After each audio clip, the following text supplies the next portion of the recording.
One of America's top research chemists could now face over a decade in prison. That's after he lied to prosecutors about being involved in Beijing's talent recruitment program. But that's not the only new sentencing. A former U.S. Navy sailor is also headed to jail. Her 30-month mandate comes after she, with the help of her husband, secretly sold sensitive U.S. military equipment to China for profit. The Chinese Communist regime says no to religious events ahead of Christmas. The regime is laying down new rules and restrictions on religious activity held online. Beijing is reportedly broadcasting millions of dollars worth of propaganda to the U.S. That's according to new U.S. federal disclosures. And dozens of Taiwanese officers have been convicted for spying for China in the last decade. Experts say Beijing could be trying to undermine the democratic island's military and civilian leadership.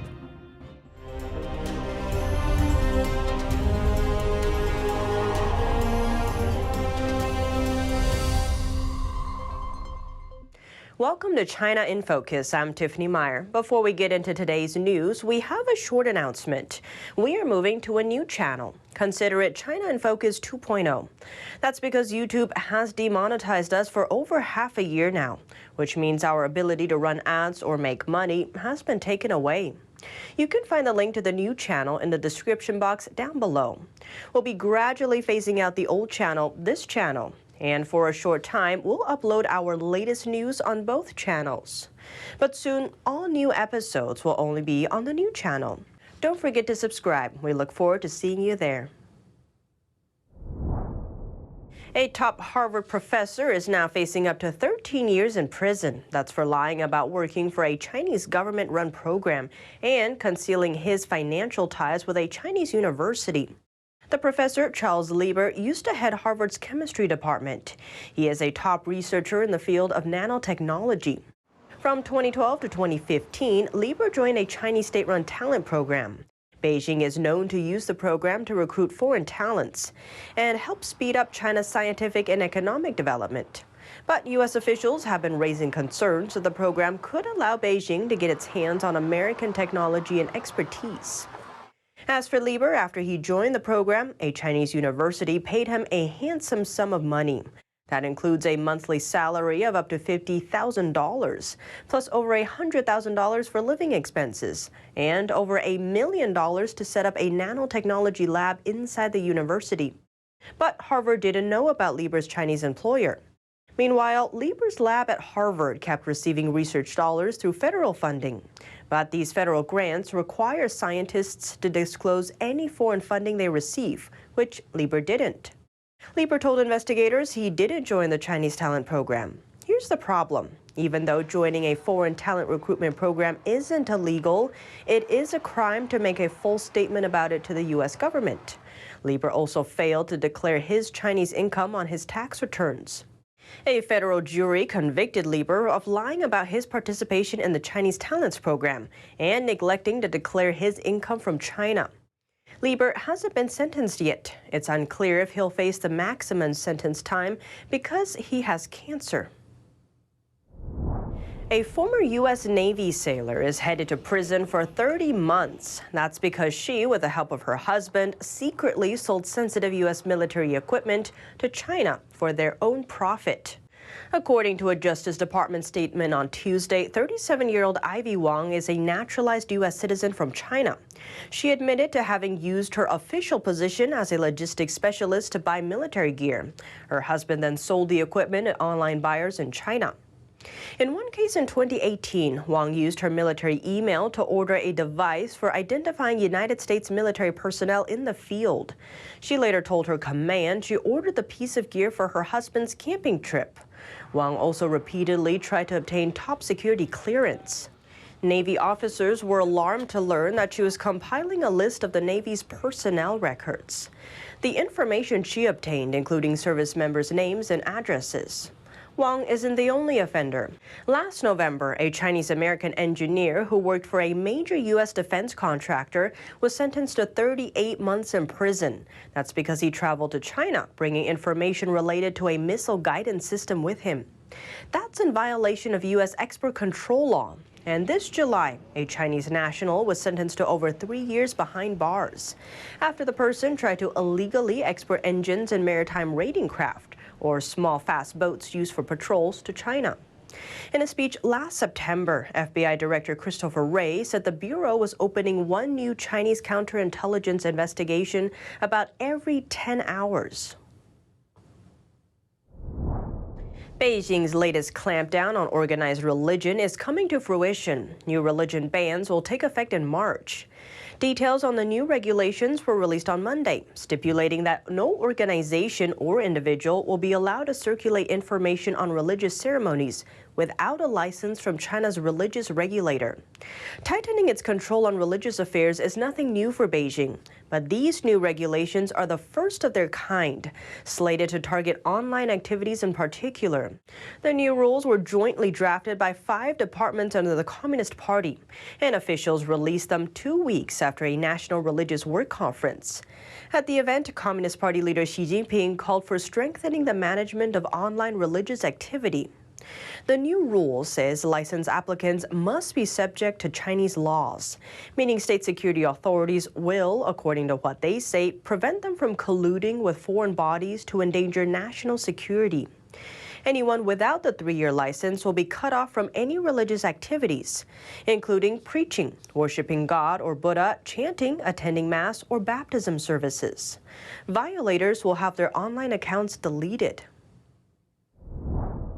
Some local authorities in China have banned Christmas celebrations this year, citing the COVID-19 or CCP virus pandemic.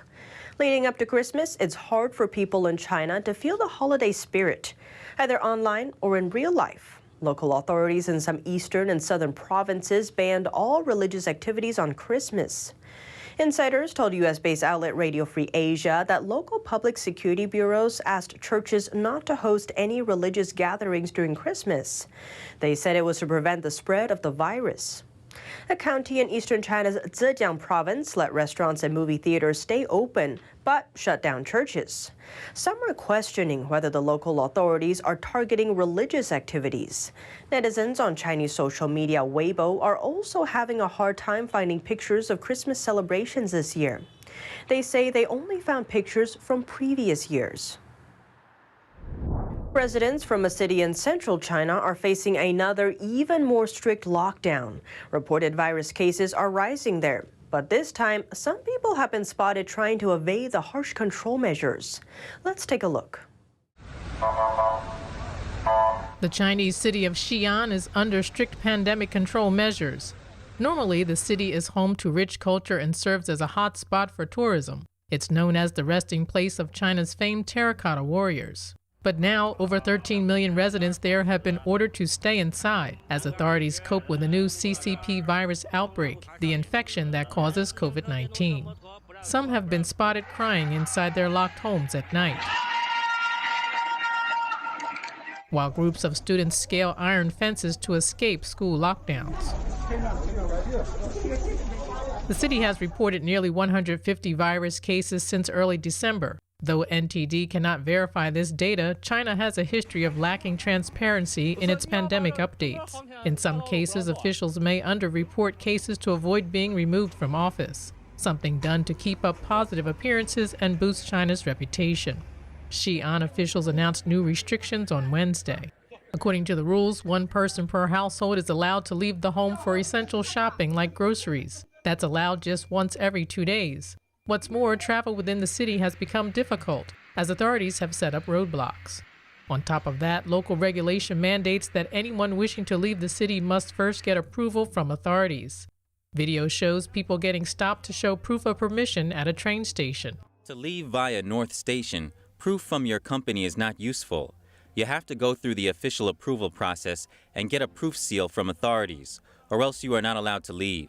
Negative virus test proof is useless. As for those traveling in other regions of China, if they're coming from places that are neighboring Xi'an or from cities in the same general direction, authorities impose mandatory quarantine stays. Anyone coming from the direction of Xi'an will have to be locked inside for 14 days at a quarantine point at their own expense, regardless of what proof they have, whether it's a virus test report or their travel history code. They don't count. According to reports from Chinese state media, the state had already closed indoor public facilities last week. At the same time, a clip captured near a school campus is raising concerns. It shows at least 11 ambulances entering and leaving the campus, while the person who filmed the clip said that emergency vehicles had muted their sirens. A TV broadcaster operated by the Chinese regime has been paying millions of dollars to a radio station in Washington, D.C. In exchange, the radio channel has been broadcasting Chinese-made programs to U.S. households. All the while, listeners are unaware that Beijing controls most of what goes on air. NTD's Don Ma has more. U.S. government filings showed that the Chinese regime is broadcasting propaganda to American households. Beijing has paid over $4 million to a radio station based in Washington, D.C. China's state-run broadcaster CGTN has been paying daytime radio station WCRW since 2019. The radio station broadcasts CGTN's content 12 hours each day in Washington, D.C., Virginia, and Maryland. An agreement signed this July shows that Beijing controls much of what goes on air. The documents were made public last week in a filing with the U.S. Justice Department. The agreement bars the radio station from altering or shortening CGTN's program content or inserting advertisements without permission. The contract is between WCRW and a bureau overseen by the Chinese regime's propaganda department. And CGTN is not the only Chinese state media that WCRW works with. WCRW says on its website that since the 1990s, it has also broadcast Chinese state-run radio, China Radio International. Don Ma, NTD News. China's espionage operations have reportedly reached President Tsai Ing-wen's security detail. 2 members of her security unit were convicted for leaking information about Tsai's protection to a Chinese intelligence agency. But concerns are rising that the operation could be part of a larger espionage campaign by the Chinese regime. NTD's Don Ma has more. In the past 10 years, at least 21 active or retired Taiwanese officers have been convicted for spying and handing over intel to the Chinese Communist Party. This is a result of the CCP's ongoing effort to snoop on Taiwan. The 21 officers were found guilty of recruiting spies for China or passing sensitive information to Beijing. In one documented case, a self-proclaimed Hong Kong businessman was found to have been conducting espionage operations in Taiwan for over 20 years. The person would reportedly try and recruit Taiwanese officers to spy on the island's military. To sweeten the deal, he would entice officers and their families with all expenses paid trips and thousands of dollars in cash. At one point, the Chinese regime spying even penetrated the security detail tasked with keeping President Tsai Ing-wen safe. Earlier this year, 2 members of Tsai's security unit were convicted for leaking information about her security measures to a Chinese intelligence agency. Taiwanese officials have denounced the spying efforts. We demand that the other side of the Taiwan Strait immediately stop such egregious political operations. We also warn the Taiwanese people that participation in such cross-strait exchanges is potentially risky. According to Taiwanese counter-espionage agents, these cases show that China could be trying to undermine the democratic island's military and civilian leadership, corrode its will to fight, and gain insights into its military defense planning. Despite the espionage operations, Taiwan's Ministry of National Defense says the island's counter-spying efforts have stopped China from infiltrating the Taiwanese military. Don Ma, NTD News. A report ranks the U.S. as the market most likely to attract investment over the next 3 years, while China has fallen out of the top 10. NTD's Juliet Song reports. Although global investors say they're less optimistic about the coming year's economic outlook, the U.S. once again ranks as the #1 market for new investment. That's according to a report from a global management consulting firm. Every year, the company asks big corporations around the world which market they're most likely to invest in. It then ranks the countries in an index based on investor confidence. The U.S. has made it to the top for 9 years in a row. This year, Canada and Germany took the 2nd and 3rd spots. As for China, the country used to be among the top 10, but it fell to 12th place this year. The report says this might reflect investors' concerns about U.S.-China trade tensions. Plus, many companies may be rethinking their international supply chains. Juliet Song, NTD News. Chinese companies have fully disappeared from the globe's top 10 companies by market capitalization, with the dropout of Tencent and Alibaba. According to the Quick Fact Set database, online shopping giant Alibaba ranked number 9 by the end of last year, while internet and game developer Tencent ranked 6th at its peak in February, but has since fallen to 11th place. US-based tech giants now dominate the list, with Apple, Microsoft, and Google's parent company Alphabet holding the top 3 slots. As for companies headquartered outside the U.S., Taiwan Semiconductor Manufacturing is the only Asian company that remains, coming in at number 10 on the list. The value loss for these companies comes at a time of financial uncertainty for China. The Shanghai Composite Index once projected high hopes for the Chinese economy, hitting an all-time high in 2007. Back then, 4 of the top 10 companies by market cap were Chinese. But the tide has since turned, largely due to the Chinese Communist regime's clampdown on the industry and tensions with the U.S. In one case, another giant was delisted from the New York Stock Exchange after just 5 months. Rideshare service Didi Global. That's because the Chinese regime suspected the company could unintentionally pass along sensitive data to foreign regulators. And on top of that, the Biden administration is getting involved, imposing sanctions on a growing number of Chinese entities over concerns for human rights violations and national security. U.S. Secretary of State Antony Blinken says American solidarity with Lithuania is ironclad. This while the Chinese regime uses diplomatic and economic coercion against a European nation. Blinken spoke with the Lithuanian Prime Minister on Wednesday. He noted troubling reports that Chinese customs are rejecting Lithuania shipments. The secretary reaffirmed that the U.S. will work with like-minded countries in pushing back against China's coercive diplomatic and economic behavior. The Chinese Foreign Ministry rejected the claim on Wednesday and instead accused the U.S. of being the champion of economic coercion. Beijing said that if individual products to China encounter problems, companies can contact relevant authorities. Relations between Lithuania and China deteriorated in recent months. That's after the Baltic state allowed Taiwan to open a de facto embassy there using the name Taiwan. 3 days after Taiwan opened the office, Beijing announced that China will downgrade diplomatic relations with Lithuania.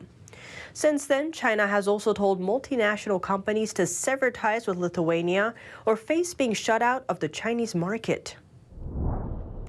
The U.S. named 5 Chinese officials on Monday for undermining Hong Kong's democracy. The U.S. State Department is warning foreign financial institutions that if they do business with those officials, they would face sanctions. The 5 officials are from the CCP's Hong Kong Liaison Office. They are all deputy directors there. The U.S. accuses them of failing to uphold Beijing's promises to Hong Kong.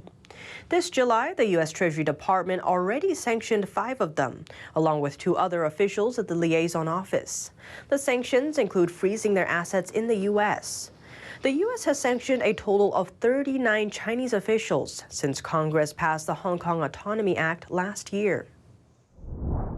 Now let's turn to Chinese telecom giant Huawei. Chinese intelligence reportedly hacked into Australia's telecom network using Huawei-made equipment.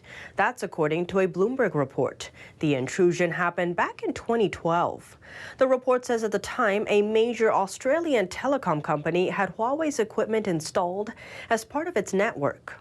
Here's how officials say the hack happened. The Huawei gear got a software update, but the update had malicious code inside it. That code reprogrammed the equipment to record all the data passing through it. The information gathered was later sent back to China. After several days, the malicious code deleted itself, leaving behind almost no trace. At the time, Huawei was supplying equipment for both of Australia's second and third largest mobile carriers. Bloomberg says the attack targeted Optus, the second largest carrier. Optus maintains a close partnership with the Australian military. Both Huawei and Optus deny the hack. Australian intelligence officials alerted the U.S. to the hack in 2012.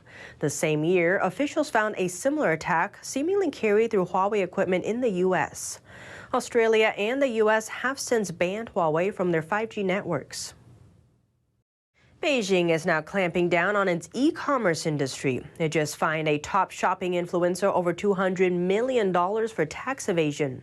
One expert tells us it could be a warning to the industry as a whole. NTD's Colin Fredrickson has the story.